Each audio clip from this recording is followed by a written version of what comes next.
It's just the excitement of March Madness. Everybody wants to see the Cinderella team for real. And we may have a chance for one this year. I don't want to hold the conversation any longer. Let's get into the Final Four table. I'm Coach Will. I'm Coach Core. I'm Coach Mo. Peter London. The first four reaction. The Virginia Arizona State game. I remember you talking about that game, Pete. We talked about that last week because, that was a good matchup, two power fours, and it ended up being the wire. Kimora Johnson, guard for Virginia, won it when it was tied at the end. And Arizona State's in a true rebuild. You know what I'm saying? New coach, new staff. Bunch of new players. I don't even know the number, but a bunch of new players that they put out there. And they got that bid this year, so good for them. I think they started off around 17-0 for the season and was able to, get through conference play, secure this bid, and played a heck of a game. But Kimora Johnson, who just moved them along again, when what I'm saying? Like, it wasn't a fluke. Coach Mox out there, we talked about, coming from Southeast Missouri State as Missouri State. Kimora Johnson is a girl who grew up right in that town in Charlottesville, Virginia. And is going to the hometown team, and now it's taking them further than they've been in a while. Did she play at Stab? What'd you call it? St. Bluefield? St. Anne's Yeah, I remember. I watched her in high school, man. Yeah, she They won a state championship, I believe, her junior year. I think so, yep. Yeah, in your conference in Virginia. She won a national championship with West Virginia Thunder. Yeah, beat FBC. I believe that was the one that they went into like quadruple or 4 overtimes that she was on. A really, really loaded team. That one game probably had 12, 15, Power 5 kids, maybe more. You know what I'm saying? That was on the court that touched the court that day. But Kimora Johnson, big shout out. I believe the girl's name is Lanaya Smith that they got in out the portal, either from Baylor or LSU. Big girl. Samaya Smith. I'm sorry, but absolutely played a monster game. When yesterday they played them all. So kudos to Virginia. That's what it's all about right there. But that Arizona State team though, I was really impressed watching them play. And it's the craziest thing about that game. If I'm not mistaken, both coaches were sick and not with their team. Arizona State coach didn't even make the trip. Yeah, wow. She didn't. Yeah, because she just got there right before the game or whatever, and that's impressive. Kudos to her staff just having the kids ready to play, because they were fired. Like, that game was a really good game. It was intense, and that was her first year there. You say from Grand Canyon? From Grand Canyon, yeah. I think previous to that, she was at I believe Drury D2. The one that's Drury's won a few championships. I don't know if she was a part of one or had been a part. I know she won a regional championship. I was on the Instagram page and I was like, okay, let me look back a little bit. She won a regional championship there, and yeah, absolutely. The two programs on the rise. As long as they can keep recruiting that high level talent. Gotcha. Yeah, man. No. I agree, man. It was a high level game. It was a very high level game from both of these teams. And I'm just looking at the numbers, man. Just breaking down. I usually do squares and circles when I get my box scores. And they kind of give me the identity of the game. Just looking at offensive rebounds, 15-9, not a huge disparity. But Virginia did shoot 17% from 3-point line. That definitely helped. Like you said, Virginia, us thinking Virginia was the more superior team in a way playing in the ACC and having the season that they did at 20-11. But 17% from 3, that's tough. Those are shots you expect to make. You expect to get 8 of those if you're getting 23 looks at the 3. And the free throw disparity was only 3. And turnovers 10-16, but UVA only had 10 turnovers. So that probably helped their shooting disparity. 10 turnovers to 16. Those are 6 extra possessions for UVA. It was a tight game. And just looking at the game, it was a tight game, man. And it was a great way to start off the tournament. The Duke Charleston game, Pete, you was very excited about players, even though they didn't, get the results that they wanted. She put on a show. Absolutely. Taryn Barbitt. 36 points, 6 threes. Her twin Taylor, both of them are first team all CAA. Taryn, I believe, was the conference player of the year. Great performance. They stayed in it. I think they lost by about 17 or 18 in that area. They tried to keep it close. They made a big rush at the end. Shout out to Coach Harmony and College of Charleston. Great job by them representing the CAA, representing the Carolinas. I can't say nothing else, man. They did a great job. I thought that if they would have been able to keep it bit closer, that the performance that Taryn did at the end when she was hitting those deep threes and getting it would have made it a tighter game, maybe under 10, and put a little bit of pressure on Duke. But Duke did what they're supposed to do, as a hosting team, as a 3 seed, and they pulled it out and kept it moving. Yeah, man. Great game. I thought Charleston competed from the start. They competed a lot of the game. Duke had a run where they kind of broke it away. But the one thing I did love out of the sisters, they were on attack. They were constantly on the attack. And I noticed that about the team in general. That team was not intimidated by Duke one bit. They were not intimidated. I watched Tyron just try to get into the paint. Look, she shot 16 free throws. She spent a lot of time in the paint, 14 for 16 from free throw. And I just thought her skill set stood out, and she just commanded the game. She looked like she belonged out there along with her sister. She wasn't shying away from anything either. Toby Fournier, she just showed who she was and why she is who she is. Offensive rebounds, things like that, finishing in traffic. Also, Delaney Thomas, she kind of took over the game, just finishing around the basket, doing things Duke did what they were supposed to do. Yeah, see, here's the thing, and this is something I left out last time about that experience. And now that you're clarifying it as a coach, that makes my perception of your perception a little differently. But as a player, me coming from Longwood, small school, early Division I, my only way to the league was to play against UConns, was to play against Nick Young, was to play against Chris Paul. Because we didn't even have a conference. We were a new Division I team, so it ain't like I could win the conference and go to the NCAA tournament. So with me signing up to go do this, like to your point, now I get to go to Wake Forest. We went to Illinois when they were number 1 with Deron Williams and Luther Head and all those guys. Like, that was an experience, but that was my door into the NBA. So if I go there, I give them 30. Now, which my roommate did. My roommate gave them 30. Then my roommate gave Cincinnati 27. So he was on the NBA trajectory. So today we got a chance to get a old school ACC matchup, Maryland versus North Carolina. Mm-hmm. Right? Mm-hmm. So that right there, having Maryland and North Carolina playing a tournament game, gave that old school ACC feel when it was just the one bid. You had to win the conference out of there. And that was one of the things that having an on-campus hosting gave us in this, the type of new school atmosphere of, college basketball and the March Madness tournament. That's one of those things. Might be a situation like that in the future on the West Coast with like a Stanford, Washington State or something like that who aren't in the same conference anymore. That game was very good. Good kudos to both teams.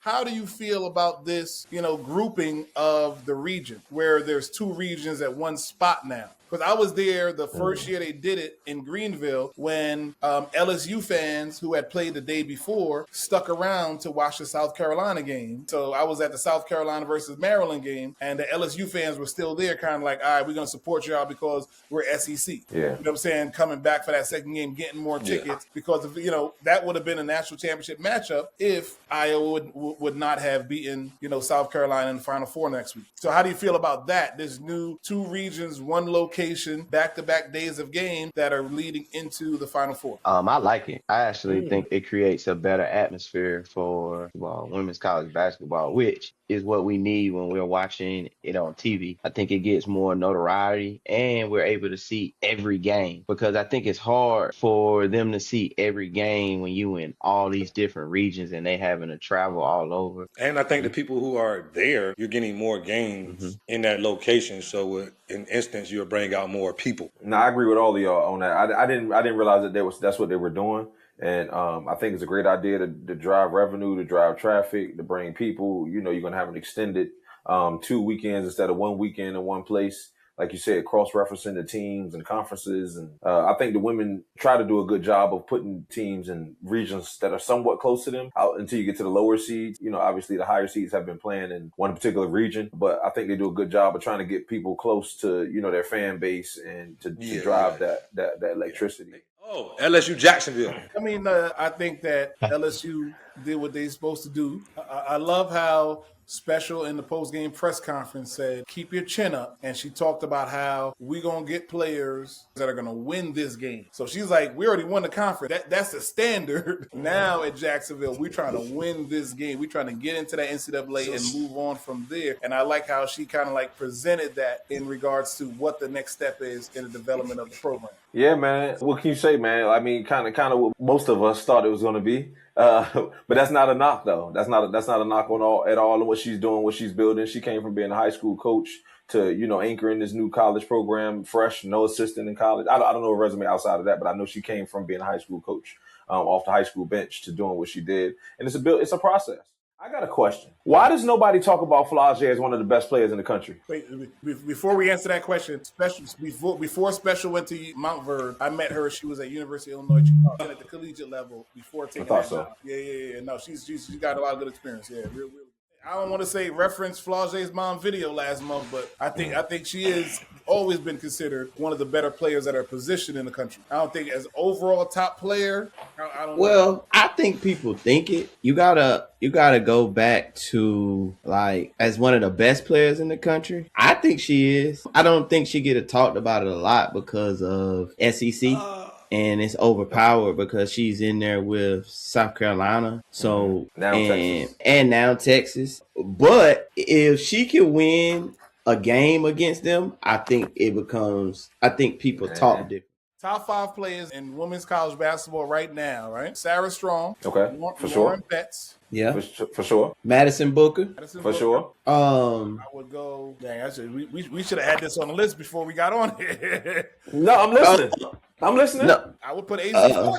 Okay, we have 4. I'm listening. And then what's Michaela Banks? Yeah. But okay. So if Flau'jae's in the 7 we had 5 group. Okay, and people go to who's been on her team and what is she's done with it on her team. And she stood the test of time. Each year she's there averaging, starting 36 games as a freshman, 34 games as a sophomore, 34. All these people have come through and went to the league and did whatever. She's been a starter. Let me run over stats real quick just to give some context. Yeah, okay. 11 as a freshman. 14 as a sophomore, 18 as a junior. Now 5 rebounds, 5 rebounds, 5 rebounds. So 18 and 5 last year. She averaged 18 and 5, 2 assists, 2 steals as a sophomore, but 1.7 last year. 38% from 3. Come on, man. Who else averaged 18, 6 and 38% from 3 last year? Which in a power conference. I actually like Flau'jae, but the conversation comes from she can't win the big game. If you watch her win the big game, like, okay, with the 18 points last year, it's her team. It's her show. Yeah. They want to see, when it's your team, it's your show, they want to see you win that game. And that's what gives you the consideration of you're in that top player in the country. That's where Madison Booker has put herself in the top player in the country. Hey, look, I done walked in there and I done beat this team. I beat your so-called Trojan big dogs. I beat them. So now you're going to start to put me on a different level because I don't think she started to get the respect until she did that. Also, watching her, I don't think she even got the notoriety of what she was really doing at Texas over the years until she won that game. That's just the way it goes. Last year, Texas went to the Final Four for the first time in 30 years. You know what I'm saying? So obviously she was a part of something special to bring that program back to that high level. Now winning the SEC tournament championship this year. So, absolutely. Mo, no one's going to sit here and try to argue with you. You know what I'm saying? You're talking about picking needles out of a haystack to be like, yo, who these? And it's like, we would need to sit down just like you got the stats up and be like, all right, we got to, you know what I'm saying? Who are I'm going to pull my stats up. Nobody. We all see.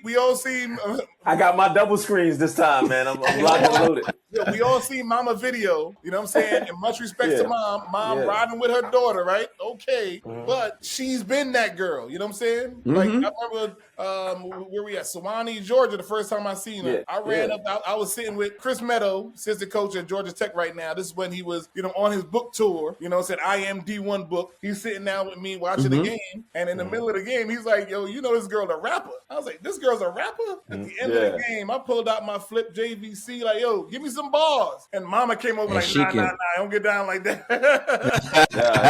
Nah, you gotta pay for that. All respect, because the first time I seen Flau'jae, she was playing with FBC Bounce Nation, and she was just different. You know what I'm saying? Like, she high motor, get to the cup, finish in traffic, shoot the 3, and I was like, man, shorty could go. And she has established herself on the highest level. Now she's going to be a pro here in the next couple months. I mean, I think she's up there. You know what I'm saying? It's opinionated at this point. Yeah, and I'm going to give you something else too, Mo. 15 names in a hat and pull them out, and there's your first team all over. Before you go, see, my back to my original question, and I'm glad we talked about this. Why isn't she even in the conversation? We don't even talk about Flau'jae when we talk about them top 10. And what I'm about to say. In our conversation. Our conversation is their conversation. Yeah. But I'm going to tell you this, and I'm going to give you another reason why. All right. You take Allen Iverson. Yeah. Okay. Allen Iverson changed the NBA, how it looked, how it moved, how it do all of this. Yeah. Flau'jae has changed women's college basketball. Like, she come in and you really, if you pay attention, endorsements, boom, I'm the show. Hey, I come up here, I got the chain on this one. It changes the basketball culture. So when those people start to talk about the top, this and that, they start to clump all of that in there, because Bubble Chuck is one of the best NBA basketball players, but we never say, why don't they talk about Allen Iverson with the GOAT? With the GOATs? Absolutely. Yeah, I'm with you. You know, it just doesn't happen. I think that's the same thing you're saying, Mo. Is that, hey, in her 4 years, and you got the numbers up there, growth on the court, freshman year averaging 11 on a national championship team with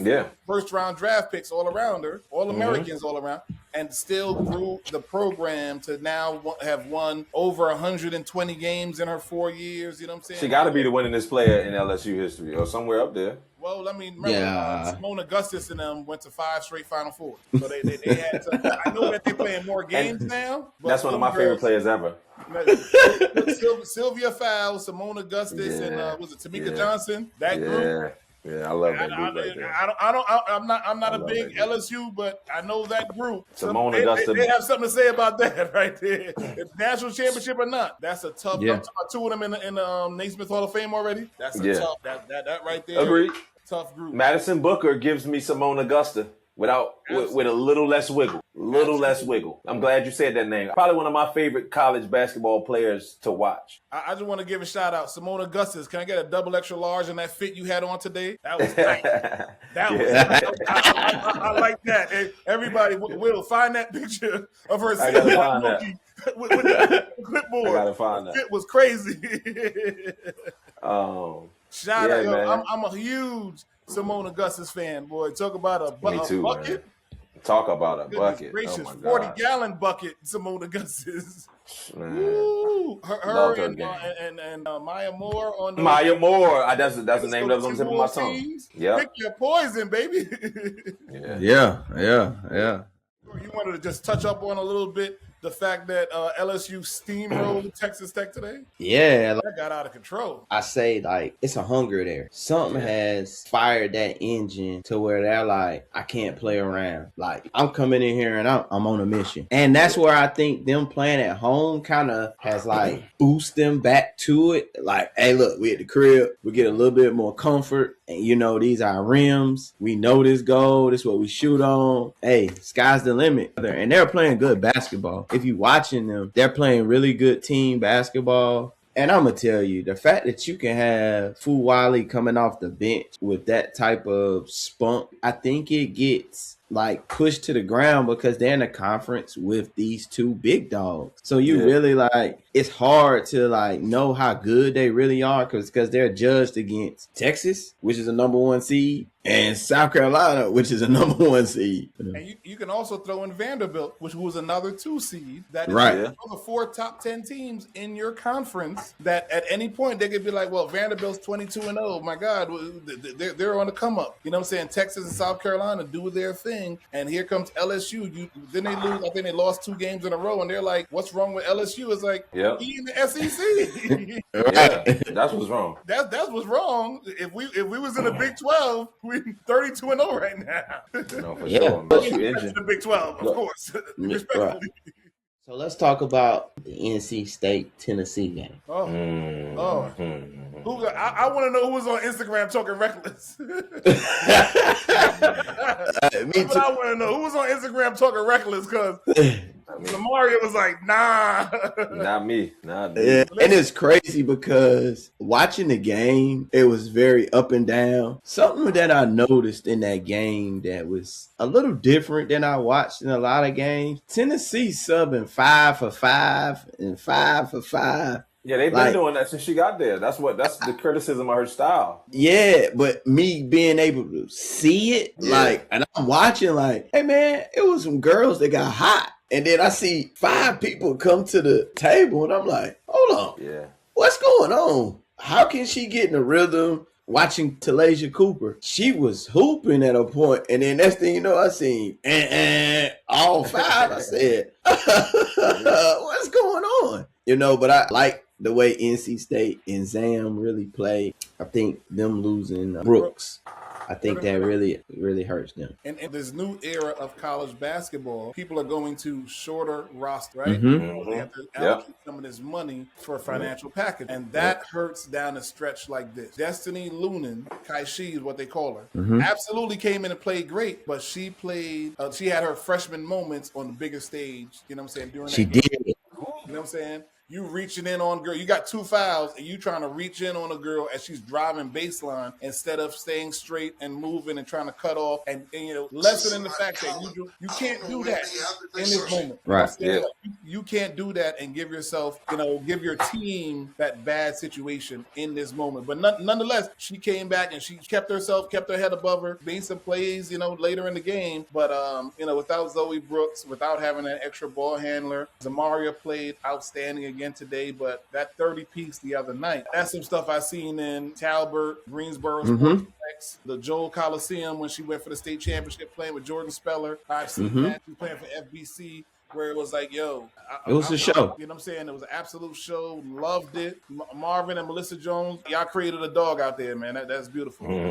No, but that game was good, man. It started off competitive early. I just think NC State just seemed to have too much. I honestly, man, and I don't mean no shade at the coach of Tennessee. She seemed like she got out coached, to be honest with you. She seemed like she got out coached, and I hate saying that about a coach being a coach. She seemed to have gotten out coached. I thought the talent was there. They had the length. But it just, the game just kept getting away from her, and it kept getting away, and it kept getting away. And I thought she lost control of the game, and it never really got back control of the game, or the tempo, the even the consistency of them scoring or getting quality shots. I just didn't feel like they were on the same page. That's just my perception from the game. But I thought NC State, I agree. Coach did a good job. A lot of one-on-one basketball. A lot of one-on-one basketball. A lot of one-on-one basketball. More than I was just like, but and that don't win at this level, especially when you playing a kid like that and a coach that has been there and done that, But I do want to talk about, I want to touch on this because we're here with them against Michigan. I didn't get to see Michigan play throughout the year, so I really didn't know much about Michigan. But what I seen for 40 minutes, hey, they was out there like we be on D. They was out that mug. They in your face. They jumping at you. They got that mug at half court, and they are making you think like, oh my God, it is going 30. I'm telling you, the pressure that they applied for 40 minutes. And it was like everybody was on page. Like, we can't let Zam get going. If she get going, we're going to be in trouble. But as long as I can keep her having to pass the ball and never can get downhill, because every time she got downhill. And one. But like that style. Yeah. And that's what I think, I think it's good now, when we say, the regions. I really think it's good because we don't get to see Michigan play a lot because they're a Big Ten team. Sometimes their games are late at night where they're not on TV. You're not getting to really get to see them play. So just to see that style and the way, they jumped on NC State was pretty cool. I'll say this. I agree with you 100%. I saw Michigan play UConn, and I think the game was at Barclays Center early December, and they kept it close, and UConn pulled away at the end, but they didn't play as many players as they did today. Now I see saw the depth. They had some length that came off the bench. They had multiple guards playing earlier in the game. And I was like, wait a second. They got some, and the style of play matters. Kim Barnes, Arico, coach at St. John's, has done a great job in her career in building, high-level programs. That's why Michigan got her from St. John's. I think it's been about 8 years now. You know what I'm saying? For her to Culture's intact. Yep, coach is well established. Absolutely. And then that 2024 class, they talked about it. I guess like 70% of the scoring is done by that 2024 class by Swords, Olsen, Holloway, and there was a couple other girls. There's a girl they got from New Jersey, the girl with the puffs. And every time she did something, they was going like this. I'm looking at the stats. Man. They had 3 players with 6+ field goals. They had one young lady had 9, one had 9, and one had 6. I think Olsen and Swords probably both had 9. Yep. They had 26 and 27 points apiece. Yeah. Olsen was, I think she was scoreless at halftime, had 2 fouls early. That third quarter when they pulled away, I think she had like 11 of their 30 points in the third quarter. What's my girl with the face mask? That's Swartz. Hey, listen, she was a leader. She out there playing hard. Like I said, I see why she got that face mask on. I'm watching some of the clips from this game. Yeah. She one of them. Her dad's like an NBA assistant coach. Oh, really? Okay, so she know what it takes. Yeah, they're Canadian. She played on the Olympic team last summer. Oh, wow. Okay. So, Swords is definitely Swords and Olsen. When it comes to things that grind my gears, it's commentators that say a person at Duke was not highly recruited. They're good for. When I watch a game, that grinds my. When they talk about a player that's at a Power 4 conference and said, "Hey, he was under recruited or he wasn't that highly recruited," I'm like, you know how many schools are below Power 4? It's Power 4, and then it's everybody else. And if you're recruited by a Power 4 school and they like you, and there's multiple Power 4 schools that are interested in you, everybody else underneath that is interested in you. Trust me. So there are no under-recruited Power 4 players, people. So don't believe the hype. Unless they came from, Gardner Webb. Exactly. Boom. That situation. That's the only way you can say that. Here's the thing, too. I say not under-recruited because maybe they developed. That's more development than people just didn't know who you are. One of the things that makes me sick, like at camps and stuff, like, nobody really recognized me. They don't know who I was then, but now they know who I am. Well, you weren't good. You weren't as good back then 2 years ago. So don't say back then they didn't want me. Now I'm hot. They all on me. Well, guess what? Back then you were 5'9". Now you're 6'3". Yes. Right. So no, we didn't want you when you were 5'9". But now that you're 6'3", yes, come on the board. So just to dispel that for the young folks, you can develop into a power player. But that does not mean that you were that then and now people just didn't recognize that. You weren't that back then and now you are. Super salute to you for working on your game. Glad you say that. So we go back to these teams that are playing these big schools. Mm-hmm. Are they on audition? For the next if you don't know, now you know. These NCAA tournament and tournament basketball, anything under Power 4 is an audition. I'm telling y'all that right now. If you're playing anything under Power 4 basketball and you're coaching and you're playing, they're just auditioning for Power 4. Let the cat's out the bag. Girl from Charleston, she getting calls up. She getting that. Wait, the young lady from Charleston. Can you get in? I agree. No. I'm not advocating for it, but we all know what's going on here.